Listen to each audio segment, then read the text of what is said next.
귀한 예물 주님 앞에 올려드리오니 받아 주시옵소서. 구하고 생각하는 것보다 더 넘치게 해 주시옵소서. 먼저는 그 영혼이 잘 되게 하시고 범사가 잘 되며 강건케 되게 해 주시옵소서. 먼저 위로 신령한 은혜를 더입혀 주시옵소서. 땅에 기름진 복으로 더하여 주시옵소서. 지나온 날들보다 남은 생애에 인생의 최고의 날을 맞이하게 해 주시옵소서. 생존 인생에서 사명 인생으로 변화되는 역사가 있게 해 주시옵소서. 주님, 언제나 펼치고 흘러보내는 그런 가지가 담을 넘는 인생이 되게 해 주시옵소서. 주님의 이름만을 높이게 해 주옵소서. 주의 뜻만을 이루게 해 주옵소서. 주의 나라를 확장하는 주님의 의의 병기가 되게 해 주옵소서. 주님의 얼굴빛이 심령과 가정과 일터와 자녀 위에 비추어 주시옵소서. 이 시간도 주님, 성령이 교회에게 하시고자 하는 말씀을 하시옵소서. 주님을 기대하옵고 존귀하신 예수 그리스도의 이름으로 기도하옵나이다. 아멘. 오늘 그 신앙의 가장 기본적인 부분, 이 구원의 확신에 대한 부분을 오늘 조금 이 새벽에 말씀하려고 합니다. 혹 말씀이 조금 길어지면 급하신 분은 나중에 일어나서 가셔도 됩니다. 가능한 빨리 해보도록 그렇게 하겠습니다. 구원의 확신 부분, 이 부분에 대해서도 많은 분들이 아는 것 같으면서도 실제로 이 구원의 확신의 부분에 대해서 명확하지 않은 분들이 굉장히 많이 있습니다. 여러분, 우리 인간의 가장 이 근원적인 문제, 우리 인간의 근원적인 문제는 요즘 여러분 문제가 얼마나 많습니까? 뭐 정치 문제, 경제 문제, 노인 문제, 뭐 정신적인 문제, 뭐 자녀 문제 비롯해서 문제가 다양하지만 가장 근본이 되는 문제는 성경은 바로 죄의 문제가 가장 근본이 되는 문제다, 뭐 이렇게 말하고 있지 않습니까? 저는 대학 다닐 때 이 인도 철학사, 중국 철학사, 이걸 조금 공부할 때, 여러분 인도 철학사는 이 불교에 대해서 배웁니다. 그리고 중국 철학사 할 때는 이제 이 유교에 대해서도 좀 배우고요. 불교는 이제 우리 흔히 뭐 대승불교, 소승불교로 나누는데, 그리고 정통불교는 이제 이 소승불교입니다. 소승불교에서 제일 근본으로 여기는 교리가 사성제 팔정도라는 것입니다. 그럼 사성제 팔정도가 뭐냐면, 사성은 고, 집, 멸도가 사성이라고 이제 그렇게 말하죠. 이 사성이 불교에는 인생의 근원적인 문제를 뭐라고 보느냐면, 괴로울 고자를 써서 고가 인생의 가장 근본의 문제다, 이렇게 봅니다. 이게 고가, 괴로울 고자, 이 고가 몇 개라고 보느냐면 108가지라고 보는 거죠. 그래서 108번뇌라고 이렇게 이제 말하는 거예요. 인생의 이 괴로운 것이 108가지나 된다. 자, 그런데 이 인생의 이 괴로울 고자인 고가 어디서 오느냐? 집에서 온다는 거죠. 집착하고 욕망하는 이 욕망에서부터 인생의 이 고가 온다라고 보는 거예요. 그럼 이 문제는, 이 문제의 근원자가 되는 이 욕망을 어떻게 해결할 거냐? 고, 집, 멸할 멸자를 써서 욕망을 멸해야 된다는 거죠. 그래서 욕망을 그럼 어떻게 멸할 거냐? 견물생심이니까, 보면 마음이 생기니까 아예 속세를 떠나 산속으로, 심심산중으로 들어가는 거죠. 왜? 안 보려고. 그래서 이제 중이 되려면 벽을 반지하 같은 데 들어가서 벽만 바라보면서 속세를 떠나는 거죠. 속세를 떠나서 무상무념의 세계로 들어가는 거죠. 아무것도 생각하지 않고 이제는 보는 게 없으니까 훨씬 욕망도 줄어들죠. 그래서 계속 무상무념의 경지로 계속 이렇게 속세의 생각들을 버리고 이렇게 이제 들어갑니다. 그래서 그걸 이제 멸하려고 하는 거죠. 근데 그 멸하는 방법이 뭐라고 하냐면 길도자를 써서 고진멸도 이제 도를 글자 그대로 닦는 건데 이 도가 팔정도로 또 나누어집니다. 이 길도자 이 이제 발을 정자 8개를 쭉 써서 어떻게 하면 그러면 이걸 멸할 수 있냐, 이 욕망을 멸할 수 있냐 하면서 발을 정자 8개를 써놓고 정사, 생각사자, 정사, 생각을 바로 해야 된다. 정언, 말씀언자, 말을 바로 해야 된다. 정업, 직업업자, 이제 바른 업을 가져야 된다. 뭐 정행, 바르게 행동해야 된다. 결국 무슨 말이냐면 자기가 바로 살아야 된다 그 말이에요. 자기가 바로 살아야 결국은 이 욕망이 멸해지고 결국은 고가 없어진다. 이게 결국 불교의 핵심은 자기 수련이고 자기가 덕도 도를 덕하는 거고 이게 모든 구원이 자기 힘으로라. 결국은 자기 힘으로 자기가 계속 수련을 통해서 이렇게 해야 된다는 거예요. 근데 기독교는 여러분 그렇지 않습니다. 기독교는 자력 종교가 아니라 흔히 타력 종교다라는 거죠. 내 스스로 죄에 빠진 내가 나를 건질 힘은 우리는 없다는 거죠. 내 스스로 안 되기 때문에 하나님이 자기 아들 예수 그리스도를 통해서 나를 죄에서 건져내는 이것이 기독교의 구원이고, 우리 속에는 선한 것도 없고 우리에게는 선을 행할 능력도 없고 우리는 다 지우쳐 한 가지로 무익하게 되고 의는 없나니 하나도 없고 모든 사람이 죄인이기 때문에 우리 스스로를 아무리 갈고 닦아도 우리에게서는 구원이 나올 수가 없다고 보는 게 기독교예요. 그리고 불교는 근원적인 문제를 고라고 봤다면 기독교는 그 고가, 괴로울 고자가 어디서 오느냐? 창세기 3장에 나오죠. 창세기 3장에 보면 인간이 죄를 짓고 그때부터 남자들은 이제 일을 하면서 땀을 흘려야 되고 땀을 흘려도 가시와 엉겅퀴가 올라오면서 그때부터 죄의 결과로 괴로움이 더해지고, 여자는 그때부터 해산하는 수고로 괴로움이 오는 거고, 이게 괴로울 고자가 성경에는 죄를 지은 창세기 3장부터 이 괴로울 고자가 나오는 거예요. 고로 불교는 그 인생의 근원적 문제를 고라고 보지만 기독교는 그 고가 어디서 오냐? 죄에서 온다는 거죠. 죄에서. 죄의 아담과 하와가 범죄함으로부터 이 고가 온 거죠. 근데 이 불교는 거기까지 안 내려가는 거죠. 고만 인간에 드러나는 현상인 이 고의 문제를 어떻게 하냐? 이게 욕망 때문에 오는구나. 욕망을 멸해야 된다.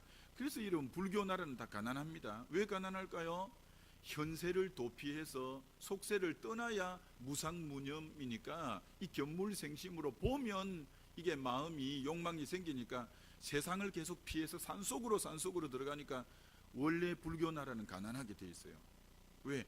기독교는 너희는 세상 속에 들어가서 빛이 되라. 세상에 비치고 세상의 소금이니까 우리는 세상 속으로 나가서 세상을 개혁하고 변화시키고 이러는 반면에 불교는 계속 언둔의 삶이니까 불교 나라는 아주 소극적인 사고고 결국은 가난하게 되죠. 기독교가 들어간 나라는 다 여러분 흥황하고 OECD 국가 30개국 중에 28개국이 기독교 국가입니다. 이 기독교의 사고방식은 긍정적이고 이 적극적이고 이 세상을 개혁하고, 여러분 우리나라가 복음이 들어와서 얼마나 가난한 원조받는 나라가 복음이 들어오면서부터 개화운동이 일어나고 복음이 들어오면서부터 이하학당, 배제학당, 강해원 학교와 병원이 생기게 되고 복음이 들어오면서부터 축접제도가 사라지고 복음이 들어오면서 계급제도인 양반과 상놈제도가 폐지가 되고 복음이 들어오면서 여건이 신장이 되고, 복음이 들어오면서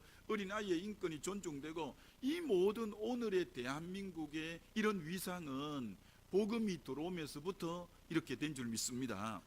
기독교가 들어간 나라는 다 여러분 그 의식과 모든 것이 이렇게 회복이 되는 거죠.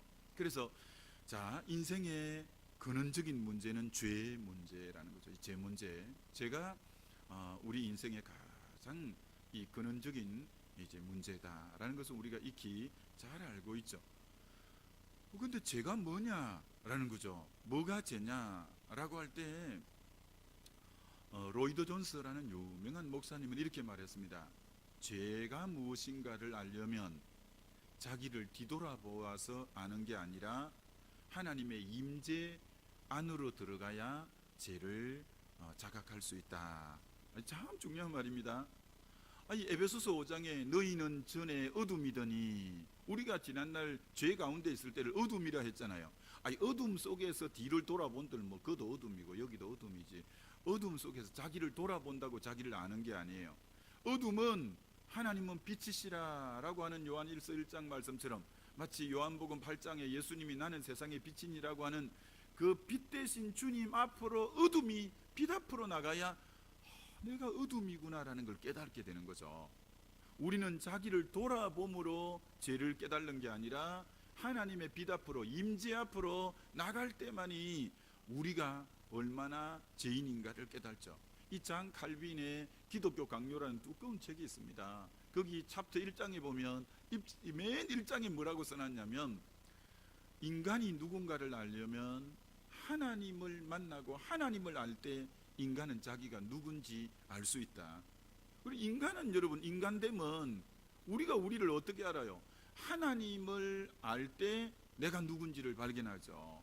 그래서 여러분, 베드로가 언제 죄인인 걸 느낍니까? 누가복음 5장에 예수님을 처음에는 랍비라 불렀다가 그물을 깊은 곳에 던지라 해서 깊은 곳에 2배나 가득하게 잡히는 걸 보고, 이분이 우리가 그렇게 바라던 메시아구나 라고 하면서 주여, 주님이라고 발견하자마자 바로 입에서 튀어나오는 게 나는 죄인이로소이다, 나를 떠나소서. 여러분, 자기가 죄인임을 고백하는 것은 그분이 하나님인 줄을 알고 딱 만나버리니까, 빛을 만나버리는 순간 자기가 죄인임을 확 깨달아서 나는 죄인이로소이다. 여러분, 내가 죄인임을 깨달는 것은 내 스스로 수양하고 수련한다고 깨달는 게 아니라 빛 대신 나를 지으신 그분을 만나고 그분 앞에 섰을 때 내가 죄인됨을 깨달는 줄 믿습니다. 이사야가 우시야 왕이 죽던 해에 성전에 들어가서 하나님을 만나는 순간 자기가 뭐라고 고백합니까? 나는 입술이 부정한 백성이요, 화로다 나여 망하게 되었도다.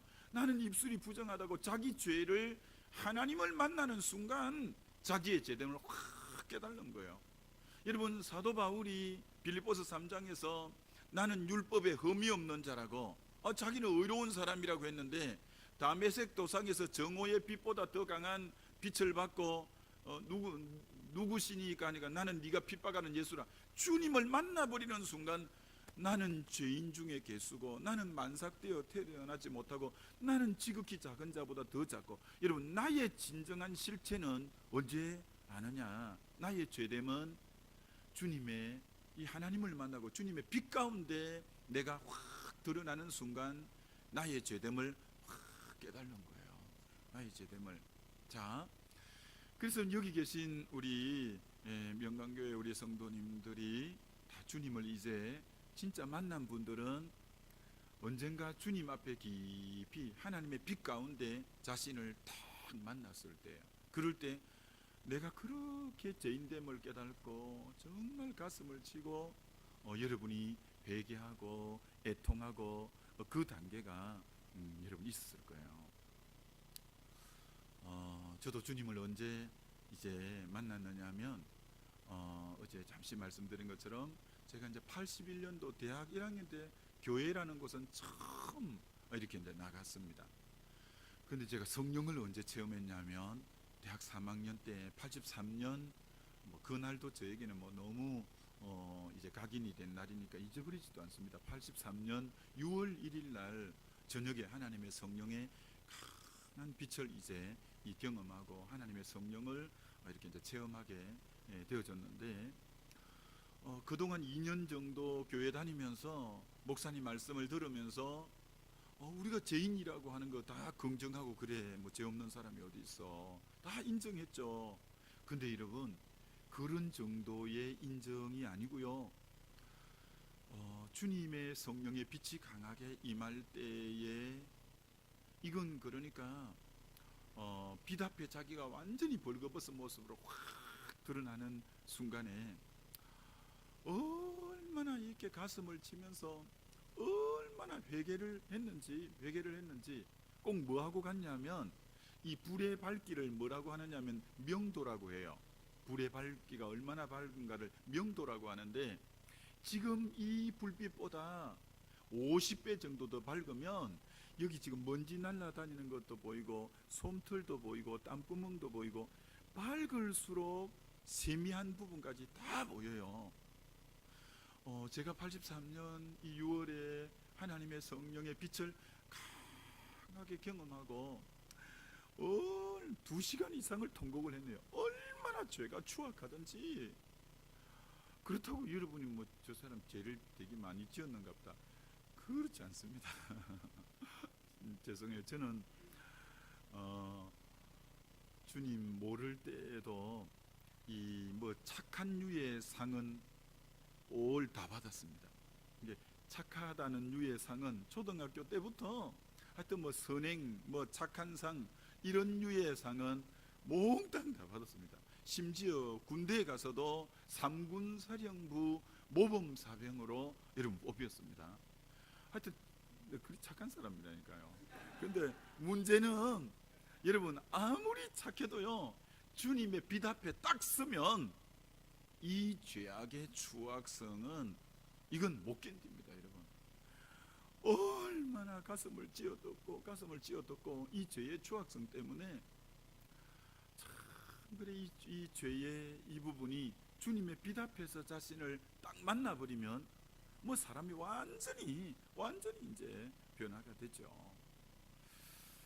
그렇게 참 우리의 이 죄인됨을 주님을 만남으로 이렇게 깊이 깨달아지고, 근데 이제 로마서 5장 8절에 우리가 아직 죄인 되었을 때에 그리스도께서 우리를 위하여 죽으심으로 하나님께서 우리에게 대한 자기의 사랑을 확정하셨느니라. 죄인은 어떻게 스스로 구원할 수가 없으니까 하나님이 자기 아들을 보내서 죄인된 우리를 위해 죽게 하심으로 우리에게 대한 자기의 사랑을 확정하셨다라고 하는데, 여러분, 하나님의 사랑은 이 헬라어를 보면 사랑이 4종류가 있습니다. 헬라어에는 참 이 헬라어의 오묘함이 대단합니다. 여러분, 사랑이 4종류인데 이건 다 우리에게 있는 사랑이에요. 우리가 태어나서 엄마의 가슴에 안겨서 엄마의 젖을 먹으면서 엄마의 심장박동과 아기의 심장박동이 서로 마주치면서 그 엄마의 사랑을 태어나서 맨 먼저 엄마의 가슴 속에서 느끼는 거야. 그 사랑을 뭐라고 하느냐면 헬라어에서는 혈통적인 사랑이라고 하는데, 그걸 혈통적인 사랑을 헬라어에는 스톨게라고 말해요. 스톨게적 사랑은 인간이 맨 처음 이 땅에 태어나서 경험하는 사랑은 이 혈통적인 부정 모정의 이 스톨게적 사랑을 먼저 경험하잖아요, 우리 모두가. 그 다음 그 혈통적 사랑을 깊이 경험하고 커서 유치원에 가고 초등학교에 가면서 두 번째 사랑을 경험하는데, 또래 집단이 생기고 친구들이 생기고, 그 친구와의 사랑을 뭐라고 하냐면 우정이라고 하는데, 이 우정을 헬라어에서는 필레오 사랑이라고 해요. 아마 들어보셨을 거예요. 필레오 사랑은 우정적인 사랑이에요. 그러다가 이 아이가 좀 더 커서 사춘기가 되고 청년이 되면서 세 번째 사랑을 경험하는데, 이성의 사랑에 눈이 뜨이고 이성의 사랑을 경험하는데, 이걸 헬라어에서 이성적 사랑을 뭐라고 하냐면 에로스 사랑이라고 그렇게 부르는 거죠. 에로스 사랑. 다 이게 좋은 사랑입니다. 하나님이 주신 사랑이에요.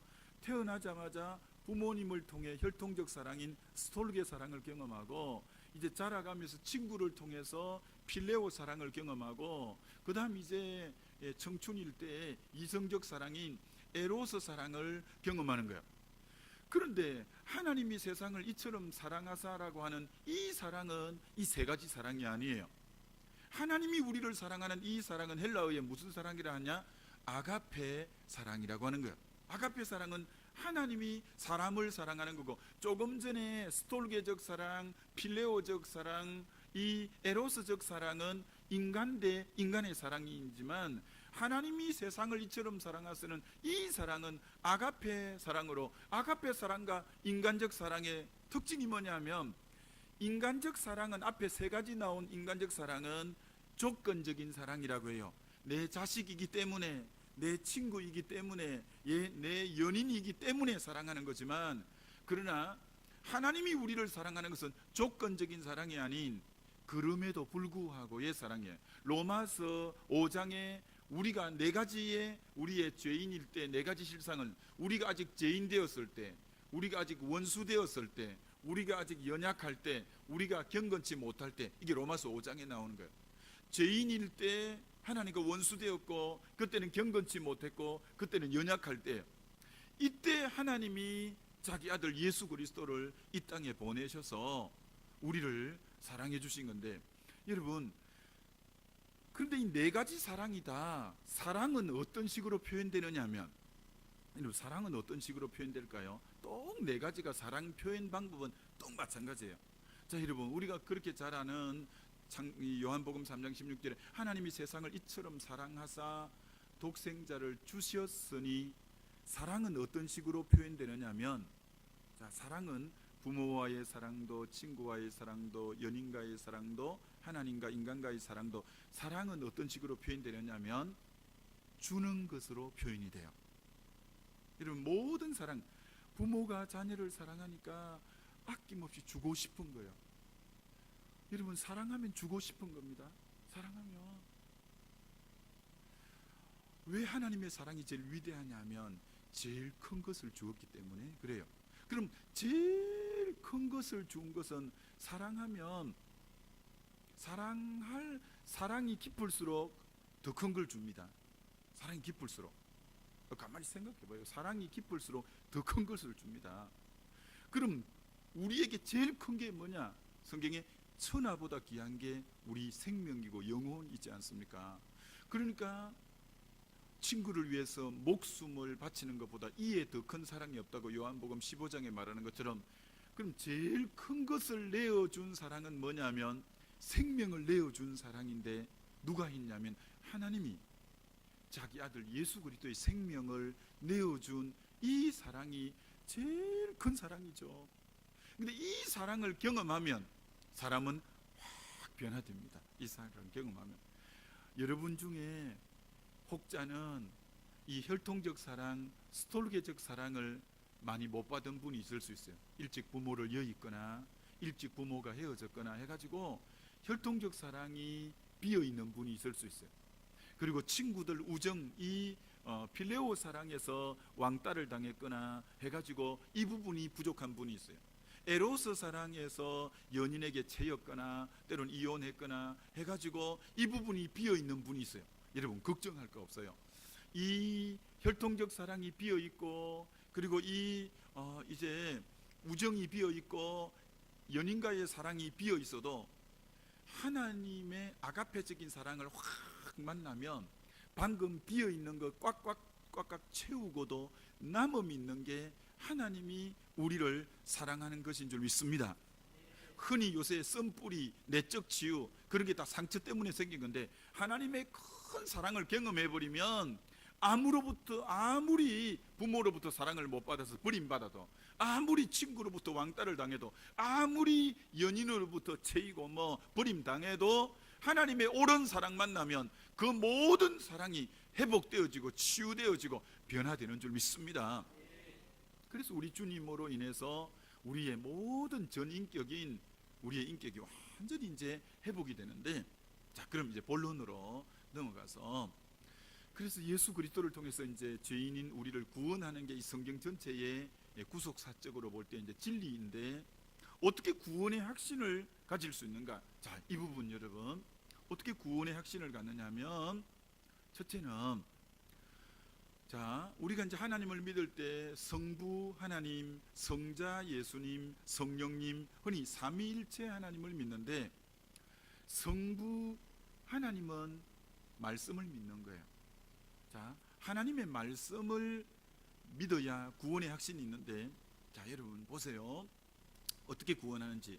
제가 이제 대학 다닐 때 CCC를 했다고 했잖아요. 이제 CCC에 은혜 받고 CCC에 들어가서 대학생 선교회에서 이 제자 훈련에 눈이 뜨이고 이제 이렇게 쭉 했는데, 그때 참 전도 많이 했습니다. 우리는 토요일마다 CCC 맨들이 모여서 시골로 이렇게 50명씩 막 이렇게 시골 마을로 가서 참 많이 전도하고, 캠퍼스에도 얼마나 예수를 많이 사역일을 갖고 영접시키고, 참 그래서 저는 이 개척하고 이런데 얼마나 이 대학 다닐 때 CCC 활동을 한 게 도움이 많이 됐냐면, 전도의 두려움이 하나도 없는 거예요. 누구든지 불신자를 만나면 자연스럽게 옆에 접근해서 안녕하세요, 사형리에 대해서 들어보셨습니까?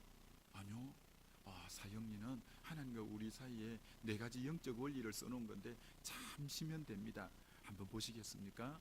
그래가지고 자연계의 자연 법칙이 있듯이 하나님과 사람 사이에도 4가지 영적 원리가 있습니다. 제1원리, 하나님은 당신을 사랑하시며 당신을 위해서 놀라운 계획을 가지고 있습니다.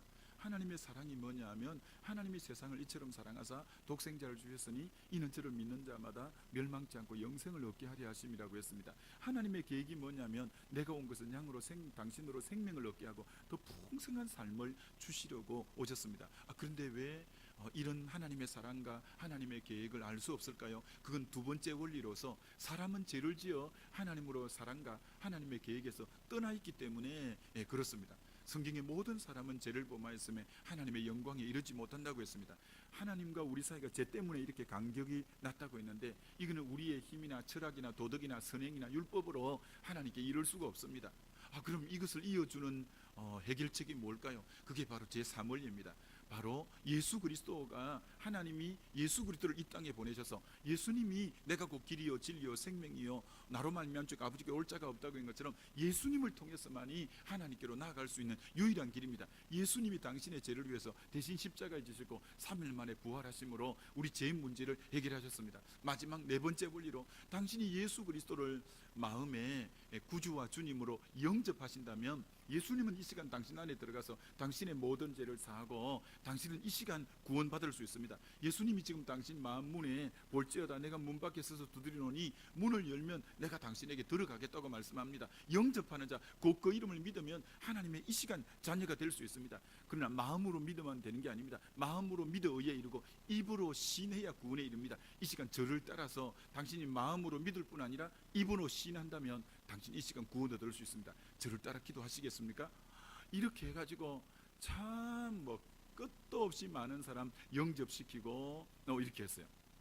근데 지금도 참 잊을 수 없는, 어느 날 이 2명씩 짝을 성경에 2명씩 짝을 지어서 이제 보내는 것처럼 시골 마을에 전도하러 갔는데, 토요일 오후였는데 동네가 한적해요. 어느 시골 마을에 갔는데, 그래서 이제 둘씩 짝을 지어서 어느 집에 들어갔는데, 계십니까? 계십니까? 라고 하는데 아무 인기척이 없어.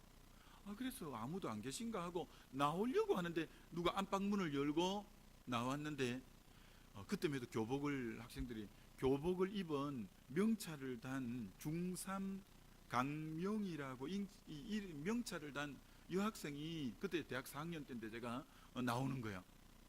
그래서 이름표가 있으니까, 명희야, 오빠가 말이야, 오빠가 이 지금 이 사형리에 대해서 잠시 전해줄 테니, 그래 마루에 떡 앉아서 사형리를 영접시켰어요. 얘가 그대로 고지 그대로 받아들이고, 얘가 마음이 깨끗하니까 영접 기도를 따라했어요.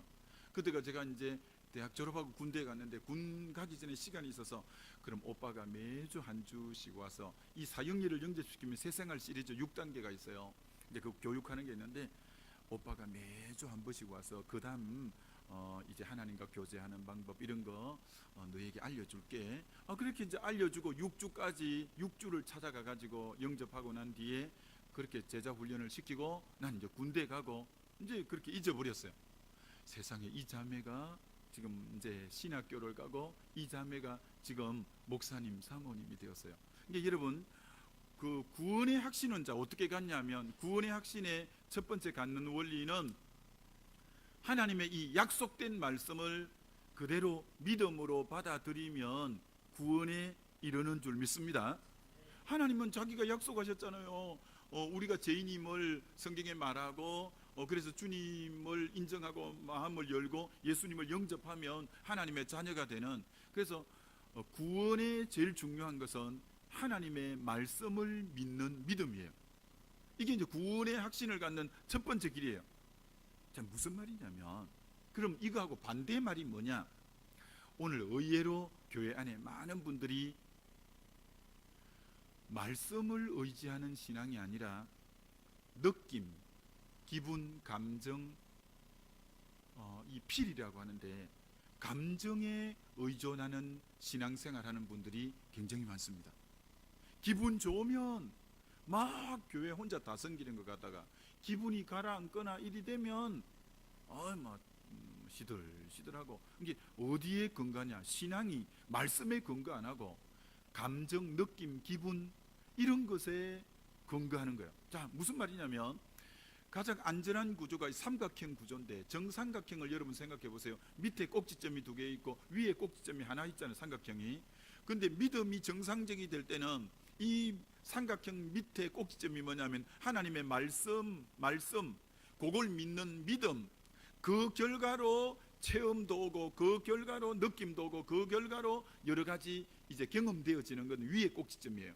그러니까 믿음이 중요한 것은 하나님의 말씀을 믿는 믿음이 중요해요. 영어로 말하면 하나님 말씀을 팩트라고 한다면, 믿는 믿음은 페이스, 믿으면 그 다음 이 필링, 느낌이 오고 이제 체험이 오고, 이건 다 달라요. 느낌과 체험과 이런 것은. 이게 중요한 신앙의 두 축은 하나님의 말씀을 믿는 믿음이 중요한 거예요. 여러분이 근데 신앙을 많은 분들이 감정에 의존하고 느낌에 의존하고 체험에 의존하고 이런 경우들이 굉장히 많습니다. 아닙니다, 여러분. 신앙은 느낌이나 기분이나 감정에 의존하는 게 아니라 하나님의 약속된 말씀을 내가 믿냐, 이게 구원의 확신을 가져오는 가장 첫 번째 원리가 하나님의 약속을 믿냐라는 거예요. 자, 예를 하나 들어볼게요. 중학교 1학년 되는 아이가, 애가 아주 이 우울질 아이인데 좀 아주 차분하고 생각이 깊은 아이인데, 얘가 갈등이 굉장히 일어나는 거예요. 왜냐하면 부모님이 자기에게 대하는 태도가 옛날하고 다르게, 물론 동생이 생겼기 때문에, 근데 애가 아직 이제 철이 없어, 그렇죠. 막 그 옛날처럼 다르게 부모님이 본인에게는 막 그 함부로 대하고 동생만 사랑하고, 얘가 사춘기가 접어들고 하면서 막 갈등이 생긴 거야. 내가 진짜 데리고 온 자식인가? 난 왜 이렇게 대하는가? 얘가 고민이 생겼어. 우리 부모 안 같은 거예요. 너무 막 자기에게는 함부로 하고 동생만 사랑하니까 난 아무래도 이 집의 애가 아닌 것 같다. 이런 생각이 드는 거예요. 그래서 자기 친구에게 갈등을 얘기했더니, 그 친구를 잘 만나야 됩니다. 이 친구가 뭐냐면, 그래 오늘 그럼 집에 갈 때 동사무소 한번 가보자. 호적을 한번 떼보자, 호적. 그래서 호적을 떼봤더니 누구누구의 자, 누구누구의 부, 누구누구의 모 해가지고 자기 부모님 이름이 딱 있고 자기가 있는 거예요. 자, 그럼 이제 팩트라는 사실을 확인했어요. 근데 방금 갈등은 부모님이 자기에게 대하는 느낌, 기분, 감정을 생각하면 우리 부모 아니고 막 주워온 자식 같아.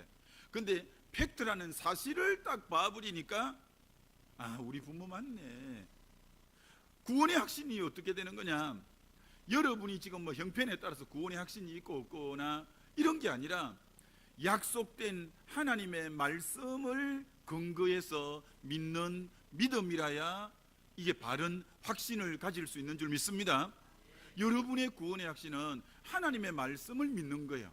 믿음이란 말씀을 믿는 거지 느낌이나 기분이나 체험을 믿는 게 아니다는 걸 분명히 하셔야 돼요. 하나님의 말씀을 믿어야지 다른 어떤 것을 믿는 게 아니라, 두 번째, 첫째는 구원의 확신이 하나님 말씀을 믿는 거, 두 번째는 예수님의 하신 일을 믿는 게 믿음이에요. 자, 이게 무슨 말이냐면, 여러분, 복음이 뭐냐 하면 로마서 1장 17절에, 자, 이게 이제 오늘 말씀 전할 사실 본론인데, 복음이 뭐냐면 이렇게 말해놨습니다. 복음에는 하나님의 의가 나타나서 믿음으로 믿음에 이르게 하나니 기록된 바 오직 나의 의는 믿음으로 말미암아 살리라 함과 같으니라. 이렇게, 자, 복음은 하나님의 의가 나타난다. 복음은 하나님의 의라고 말합니다. 자, 이 무슨 말이냐면, 여러분이 의롭게 되는 것은 하나님의 의를 믿기 때문에 여러분이 의롭게 된 거지. 하나님의 의하고 반대말이 로마서 10장에 나오는데 자기의입니다. 자기의. 바리새인들은 율법을 지켜서 의로워지려고 애를 썼습니다. 여러분 중에 자기 의로서 의로워질 사람은 아무도 없습니다. 우리가 의로워지는 것은 복음에는 하나님의 의가 있어서 예수 그리스도를 믿음으로 주님의 보혈로 인해서 의로워지는 의지, 여러분이 선행을 행하고 여러분이 잘못된 일을 하지 않아서 의로워지는 자기 의로는 구원 얻을 사람이 없다는 거예요. 우리가 의로워지는 것은 하나님이 자기 아들 예수 그리스도의 피로 우리를 정결케 함으로 인해서 그 의로만이 우리가 의로워지는 줄 믿습니다. 계시록 7장에 천국에 많은 사람이 들어가는데 누구만 들어가느냐 하면 흰옷을 입은 사람만이 천국에 들어갈 수 있어요. 그런데 흰옷 입은 사람이 누굽니까? 라고 했더니 어린 양의 피에 씻김을 받은 자라는 거예요. 우리가 천국에 들어갈 때 의로워야만 들어가는데, 우리의 의는 흰옷으로 표현되는데, 이 흰옷이란 내 행위가 발라서가 아니라 예수 그리스도의 피로 씻김을 받았기 때문에 의로워진, 이런 의를 일컬어서 하나님의 의라는 거예요. 여러분이 구원 얻을 수 있는 의는 하나님의 의인 줄 믿습니다. 여러분, 이렇게 제가 여러분에게 질문했을 때 여러분이 이렇게 반응을 보입니다. 속으로만 대답해 보세요. 이 시간 당장 죽는다고 해도 천국 가실 수 있는 분 손들어 보세요 라고 물었다고 가정해봐요. 그럼 여러분이 어떤 증상을 보이는지 아세요? 지금 죽어도 천국 가실 수 있는 분 손들어 보세요 라고 하면 대부분의 사람이 자기를 딱 살펴봅니다. 내가 지금 죽어도 천국 갈 수 있냐? 자기를 쭉 살펴봤더니 아유, 아침에 또 한바탕 했는데 되겠나 이거. 쉽게 말해 자기의 여러 가지 부족한 점이 막 생각되어서 천국 지금 죽어도 갈 수 있는 사람 하면 손들어 보세요라고 하면 손들기를 꺼려합니다. 왜? 자기를 쭉 살펴보니까 이렇게도 부족한 게 있고 이것도 부족한 게 있어서 손들 자신이 없습니다. 근데 앞에 앉은 장로님이 본 게 손을 안 드는 거야. 아이고, 저 장로님도 안 드는데 내라고 왜 들겠노 하면서 나도 안 들. 무슨 말이냐면 자기를 바라봐갖고 손들 자신 있을 사람 아무도 없다는 거 아셔야 됩니다. 근데 이렇게 하면 손 다 듭니다. 이 시간 죽는다고 했을 때 천국 갈 사람 손들어 보세요 했는데 자기 시선이 자기로 향하지 않고 갈보리산의 십자가를 바라볼 때 내 죄를 대신 지고 간 저 십자가, 나는 죄인의 개수 같고 허물이 많지만 내 죄를 위해서 대신 죽으신 예수 그리스도를 바라볼 때 손 못 들 사람이 아무도 없는 거예요. 무슨 말이냐? 여러분이 구원 얻는 의는 자기 의가 아닌 복음에는 하나님의 의가 나타난다고 한 것처럼 하나님의 의로만이 우리가 구원 얻는 줄 믿습니다. 이거 여러분 너무 중요한 거예요. 자신을 바라봐갖고 손들 사람 없어요. 아무리 목사고 아무리 누구고 아무리 경건하게 살아도 자신을 바라봐갖고는 우리 안에 우리 의로 가는 게 아닙니다. 우리가 의로워지는 것은 오직 예수 그리스도의 대속에 그 의로만이 우리는 하나님 앞에 가는 줄 믿습니다.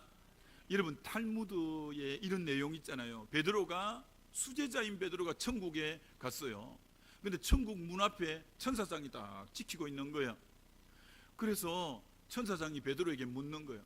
내가 당신을 이 천국 문 안으로 넣어줘야 될 이유를 한번 얘기해봐라 라고 하니까 베드로가 아이고 저를 몰라요. 제가 안전뱅이도 일으키고요, 죽은 다비다도 살리고요, 제가 그렇게 많은 3,000명 5,000명이 돌아오게 하고요, 그런 저를 몰라요 하니까 천사장이 뭐라고 말하냐면 그거 다 합쳐도 이건 100점이 돼야 들어가는데 10점밖에 안 돼. 어이구, 베드로도 자기 행한 의를 쭉 덜먹이니까 10점밖에 안 된다는 거예요. 베드로가 또 방금 덜먹이지 않는 뭐가 있는가를 찾아갖고 이것도 했고요, 이것도 했고요, 그거 다 합쳐봐야 20점밖에 안 돼. 베드로가 정말 고민이에요. 천국 문에 들어갈 거, 자기 그동안 살아왔던 거, 좋은 일 한 거 아무리 해도 20점밖에 안 된다는 거예요. 수제자인데 베드로도 자기 의를 갖고 들어가 보려니까 이게 20점밖에 안 된다면 여러분은 말할 것도 없는 거예요. 그러니까 베드로가 너무 고민이 됐는데 베드로가 제가 예수 그리스도로 인해서 죄가 사함받고 그래서 저는 이 천국 들어갈 수 있습니다 하니까 천사가 그때야 100점이라고 했다는 것처럼 여러분이 천국 문 앞에 갔을 때 여러분이 행한 그 무엇으로 천국 가는 게 아니라 여러분이 천국 들어갈 수 있는 유일한 근거는 예수 그리스도의 보혈의 공로를 믿을 때만이 들어가는 줄 믿습니다. 자,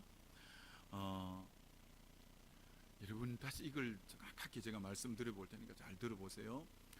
오늘 읽은 본문에 예수 그리스도 안에 있는 속량인데 지난 성경에는 속량이 아니라 구속이라고 썼어요. 구속으로 말미암아 하나님의 은혜로 값없이 의롭다 하심을 받았다라고 하는데, 자 여기서 여러분 구속이라는 단어가 성경에 종종 나오잖아요. 로마서나 이런데 구속이라는 단어가 무슨 뜻이냐면 구속의 뜻이 뭐 감옥에 지금 저 박근혜 전 대통령처럼 그런 걸 여기서 성경에 나오는 구속은 그 단어가 아닙니다. 성경에 나오는 예수 그리스도 안에 있는 구속으로 말미암아 하나님의 은혜로 값없이 의롭다 하심을 받았다는 이 구속이라는 단어는 원뜻이 뭐냐면 값을 지불하고 되돌려 사온다라는 뜻이 구속이라는 뜻입니다. 값을 지불하고 되돌려 사온다. 이게 너무 중요한 말이에요. 이게 무슨 뜻이냐면 이 구약 성경에는 어디 나오냐면 호세아서에 나와요.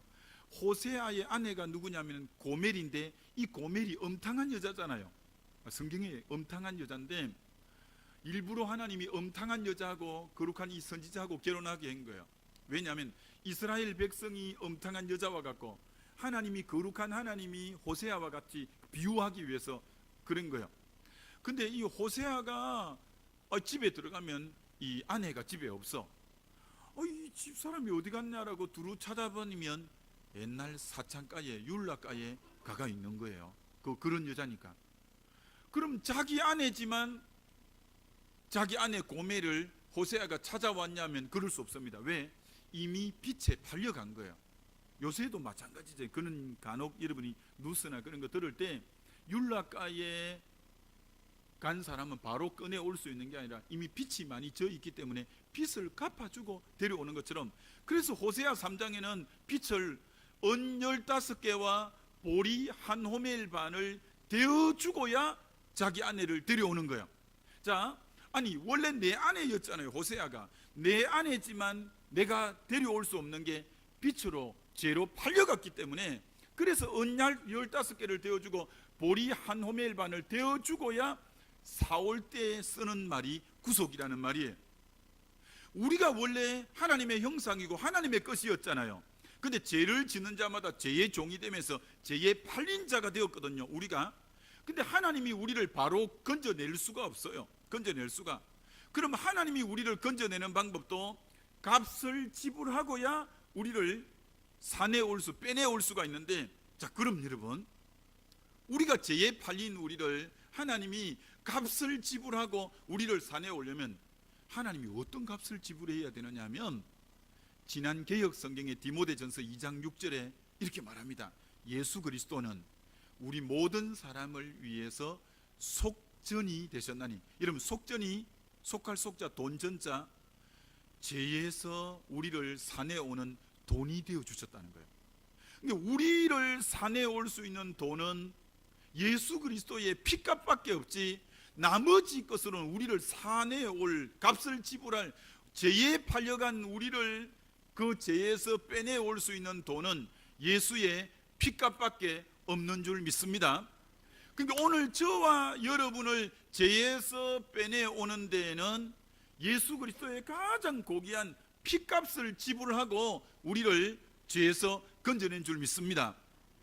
자, 여러분, 구속이라는 단어는 값을 지불했다는 말이고, 은혜라는 말이 교회에서 많이 쓰이고 있잖아요. 은혜의 뜻은 받을 자격이 없는데 값없이 거저 받는 걸 은혜라 하잖아요. 그렇기 때문에 여러분, 은혜라는 단어는 구속이라는 말 뒤에 따라 붙는 단어지 혼자는 독립할 수 없는 단어예요. 왜? 값없이 그저 은혜를 받기 위해서는 값을 지불했기 때문에 나에게는 값없이 내가 받을 수 있는 거예요. 이 중요한 말이에요. 은혜는 그저 못 받아요. 내 죄값에 대해서 하나님이 자기 아들의 피값을 십자가에서 지불했기 때문에 내가 받을 때는 그저 받는 거예요. 자, 근데 이걸 그래서 에베소서 2장에는 뭐라고 말했냐면은 너희가 그 은혜를 인하여 믿음으로 말미암아 구원을 얻었나니 이것이 너희에게서 난 것이 아니요 하나님의 선물이라. 여러분, 구원은 하나님의 선물이라는 거예요. 여러분, 선물의 생리가 뭐냐면, 선물은 한쪽에서는 돈을 지불하고 한쪽에는 거저 받는 걸 선물이라 해요. 그렇죠. 선물은 누군가가 돈을 한쪽은 지불하고 한쪽을 거저 받는 걸 선물인데, 왜 구원을 선물이라고 하느냐? 하나님 편에는 자기 아들을 피값을 지불했고 우리 쪽에 받는 우리 쪽에는 거저 받기 때문에 구원을 선물이라 한 줄 믿습니다. 그래서 우리가 구원 얻은 것은 하나님이 자기 아들의 피값을 지불한 구속으로 내게 올 때는 거저 받는 은혜로 왔기 때문에 그래서 이 구원이 선물이 된 거예요. 고로 이렇게 말합니다. 그 그리스도 예수 안에 있는 구속으로 말미암아 하나님의 은혜로 우리가 값없이 의롭다 하심을 받았다고. 이게 우리가 의로워진 것은 여기에 여러분 우리의 의로워지는 우리의 행위가 1%도 안 들어갔습니다. 내가 죄에 팔려간 것은 하나님의 아들의 전적인 십자가의 피의 대속으로만 내가 구원받았지 여기에 내 행위가 1%도 들어가는 거 아닙니다. 자, 이렇게 말하면 여러분 많은 오늘 기독교인이 이렇게 물으면 모릅니다. 행위가 오늘 이렇게 세상에서 비판하잖아요. 한동안 이게 이슈가 됐습니다. 기독교 안에서도. 야, 행위가 구원에 어떤 영향을 미치냐? 여러분이 한번 대답을 만약에 누구 앞에서 한다고 할 때 한번 속으로 생각해 봐요. 야, 행위가 구원에 어떤 의미가 있냐? 야, 행위가 없는데 구원 없냐? 이런 얘기들 많이 하잖아요. 행위가 없는데 오늘 예수 믿는 사람이 믿습니다 하고만 하는데 행위와 믿음의 관계가 뭔지를 정리 못하는 그리스도인들이 부지기수입니다. 자, 근데 정확하게 이겁니다. 행위는 뭐냐? 우리가 죄에 팔려간 우리를 하나님이 자기 아들의 피값을 지불하고 뭐로만 우리를 사줌으로만 우리가 의롭게 된 거지 여기는 내 행위가 1%도 안 들어간다는 겁니다. 그럼 구원은 전적인 예수 그리스도의 보혈의 공로로만 되어지는 줄 믿습니다. 근데 그럼 행위는 뭐냐? 에베소서를 왜 이런 불상사가 생겼냐면 그 에베소서를 외울 때 앞부분만 외워서 그런 거예요. 너희가 그 은혜를 인하여 믿음으로 말미암아 구원을 얻으니 이것이 너희에게서 난 것이 아니요 하나님의 이제 선물이라. 행위에서 난 것이 아니니 이는 누구든지 자랑치 못하게 함이니라. 구원은 행위로 말미암은 게 아닙니다. 근데 10절이 뭐냐면 우리는 그의 만드신 바라. 이제는 우리가 새 피조물이라는 이제 죄에서 예수 피를 믿음으로 거듭난 자라. 이것은 선한 일을 행하기 위함이라고 말합니다. 이제 선행이 드디어 나옵니다. 무슨 말이냐? 선행은 구원의 결과이지 구원의 조건이 아니다. 구원의 선행은 오직 구원의 유일한 조건은 예수 그리스도의 보혈을 믿는 것만이 유일한 구원의 근거인 줄 믿습니다. 그러나 구원받은 사람은 이제는 주의 뜻대로 살아가는 구원의 결과로 행위가 나오는 거예요. 행위는 구원의 조건이 아닌 구원의 결과인 거예요. 구원에 내 행위가 1%도 섞이는 거예요. 구원은 전적인 예수 그리스도의 보혈의 공로로만 구원받는 줄 믿습니다. 구원받은 뒤에 이제는 내 안에 성령님이 들어오고 성령님에 의해서 우리가 가면서 이렇게 의로운 이제 행위들이 나오는 삶이 되는 것이에요.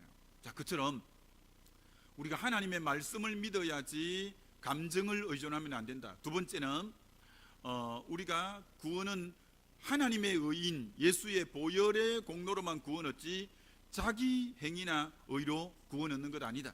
자기를 바라보면 구원 받을 용기가 하나도 없지만 주님의 십자가를 볼 된다. 세 번째는, 자, 세 번째 간단히 하고 그럼 마무리하겠습니다. 성령님이 구원받은 자는 성령의 증거가 있어야 됩니다. 성령의 증거. 여러분 안에 성령이 이제 이렇게 하나님의 말씀을 믿고 예수 그리스도의 보혈의 공로를 믿고 그다음 성령이 우리 안에 임하시면 우리가 구원의 열매 증거들이 나타나는데, 그걸 통해서 이 구원의 세 가지 확신을 가지는데, 성령의 부분은 이렇게 빨리 정리해 볼게요. 우리는 다 두 종류의 사람이 있어요. 근데 이 부분을 정리를 딱 하면 좋은데, 바울 형이 있고 디모데 형이 있어요. 바울 형은 뭐냐? 예수 안 믿다가 중간에 다메섹 도상에서 싹 바뀌어서 완전히 사람이 180도로 바뀐 사람이에요. 디모데 형은 어떤 거냐? 외조모 로이스로부터 어머니 유니게로 내려가서 이게 이제 자기 3대째 신앙생활 하면서 그만 3대째 이렇게 믿어오다가 뭐 어느새 그만 믿어진 거예요. 그러니까 어떤 사람은 모태신앙은 바울 형을 부러워합니다. 아유, 난 뭐 뜨뜻미지근한데 저 사람 중간에 확 이렇게 믿어갖고, 여러분 다 일장일단이 있습니다. 이 디모데, 하나님이 부르신 그대로가 제일 좋은 거예요. 그래서 여러분 바울 형이 좋냐 디모데 형이 좋냐, 그거 여러분 가늠할 수 없습니다. 바울 형이 좋을 때도 있고 디모데 형이 좋을 때도 있습니다. 자, 이렇게 보세요. 이걸 방금 바울 형과 디모데 형을 이렇게 말할 수 있습니다. 소낙비 형과 이설비 형인데, 우리 애가 이제 애들이 아까 우리 넷이라고 했잖아요. 그 초등학교 다닐 때 얘가 비를 흠뻑 맞고 왔어요. 그래서 야, 너 비 어디서 맞았냐 라고 말하니까, 아빠 그 4시간 마치고 학교 정문 앞에, 그때 12시에 마치고 정문 앞에 올 때 소나기가 내려서 거기서 비를 흠뻑 맞아서. 이게 이 초등학교 1학년은 시간 12시 정도 되어서 학교 정문 앞에서 비가 흠뻑 맞은 것을 시간도 알고 장소도 아는 거예요. 근데 나중에 한 4시간이나 지나서 오후 늦게 큰애가 왔는데 옷이 비가 흠뻑 젖었어요. 너 비 어디서 맞았냐 하니까, 아니 모르겠어요. 그러면 학교 정문 앞에 오는데 이슬비가 내리는데 조금씩 젖더니 집에 오다 보니까 다 젖었네요. 그러니까 장소도 딱히 말할 수 없고 시간도 딱히 말할 수 없어. 그러면 부슬부슬 내리다 보니까 둘의 결과는 다 옷이 젖어 있는 거는 똑같은데, 소낙비를 맞은 애는 장소도 시간도 정확한 거예요. 근데 이슬비를 맞은 애는 뭐 장소도 딱히 어디라 말하기도 그렇고 시간대도 딱히 뭐 언제라고 말하기도 그런 거예요. 무슨 말이야? 모태신앙은 당신 언제 구원받았어? 그만 뭐 교회 다니다 보니까 언제 어느새 믿어져 버렸기 때문에, 어느새 그만 믿어지고 지금 구원의 확신을 갖고 살기 때문에 시간도 딱히 언제라고 말하기도 그렇고 장소도 딱히 언제라고 그런 거예요. 근데 이제 중간에 믿은 사람은 그게 확실하죠. 아까 저처럼 83년 6월 1일 날 사면서 장소도 분명하고 시간도 분명해요. 근데 여러분, 이게 좋거나 저게 좋은 게 아닙니다. 세문안 교회 있잖아요, 서울에. 그 장로교 어머니 교회인데 이제 옛날에, 지금 목사님 말고 옛날에 김동혁, 왜 갑자기 생각이 안 나지? 황산성 장관의 그 남편 되는 그분이 이제 그 목사님이셨어요. 그분이 갑자기 대장암으로 돌아가시고 후임자를 구하는데 국민일보에 후임자를 구하는 광고가 이렇게 5가지인데, 뭐 하여튼 세 번째가 뭐냐면 3대째 예수 믿어 목사 된 사람 이렇게 구하는 거예요. 와, 그 교회는 목사를 구하는 조건 중에 5가지가 나왔는데 세 번째가 3대째 예수 믿어 목사 된 사람. 그게 다 일리가 있는 말입니다. 3대째 예수를 믿어 목사가 됐다는 것은 그만큼 기도의 배우가 많다는 거고, 그리고 믿음의 삶에서 반듯하게 살아왔다는 거고, 그런 잘 다져진 속에서 믿음 생활했기 때문에 그거는 그대로 장점이 있어요. 반면에 당대에 믿은 사람은 사도 바울처럼 팍 해가닥 바뀌어서 막 얼마나 불같고 얼마나 열정이 많은데, 막 열정이 많고 개척자적인 정신이 많고 이런 장점이 있고 뜨거움이 있고, 근데 이런 사람의 단점은 뭐냐? 은혜스러울 때는 뜨겁고 열정적인데 은혜가 식으면 옛날 습관이 나오는 게 있어요. 그래서 이 교단 일을 하다 보면 이 옛날에 깡패 출신, 옛날에 뭐 이런 안 좋은 이런 출신들이 은혜스러울 때는 다 같이 목사님이고 장로님이야. 근데 은혜가 떨어지면 이 인간이 막 책상을 둘러보면서 거친 소리 하는 거 보면 과거가 이 거친 인간이야. 무슨 말이냐? 중간에 확 바뀐 사람은 열정도 있고 추진력도 있고 좋은 점이 있는 반면, 은혜가 식을 때는 옛날로 회귀하는 이런 단점이 있어. 근데 반면에 이 3대째 예수 믿고 이런 사람은 이 조금씩 이렇게 이제 이 뭐 갈치자를 걸어도 뭐 고기에서 고기고 약간 그래 다 장단점이 있는 거예요. 그러니까 하나님이 부르신 그대로가 좋아. 난 뭐 바울 형이라고 좋고 난 뭐 디모데 형이라서 안 좋고가 아니라, 디모데 형은 디모데 형대로 장점이 있고 바울 형은 바울 형대로 이 장점이 있는 거예요. 자, 이렇게 마무리를 해볼게요. 여러분이 내 안에 그럼 성령님이 내주하시는가를 어떻게 아느냐? 자, 첫째는 이렇게 알 수 있습니다. 고린전서 이제 12장 3절에 보면 성령이 아니고는 예수를 주라 할 수 없다라고 했는데, 여러분이 예수님을 주님이라고 고백하는 것은 내 안에 성령님이 계셔야만이 그렇게 할 수 있대요. 물론 이 말은 사실 굉장히 무게감이 있는 말인데, 이 성경을 쓸 당시 주는 누구냐면 로마 황제만이 주였어요.